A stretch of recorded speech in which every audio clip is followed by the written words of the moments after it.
الشباب اللي قطعوا واللي قالوا احتجاجات، لان الاقبال على الانتخابات انا مش هصنعه بشحن الناس في سيارات النقل في الريف، انا هصنعه بالكتله المتعلمه اللي بتقود المجتمع.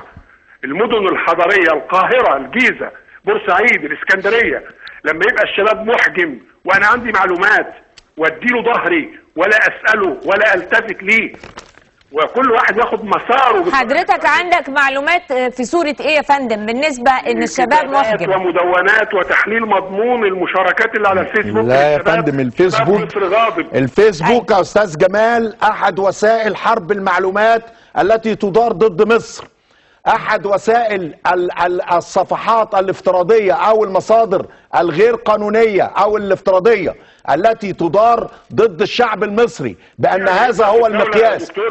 الفيسبوك يا استاذ جمال ليس مقياس، التويتر ليس مقياس، المقياس هو الزخم اللي على الارض، هو ده المقياس. لكن احنا سلمنا نفسنا للفيسبوك والتويتر. شوف ايه اللي عمله. انا هدي سيادتك مثال قاضي، وما زلت اقول هذا المثال.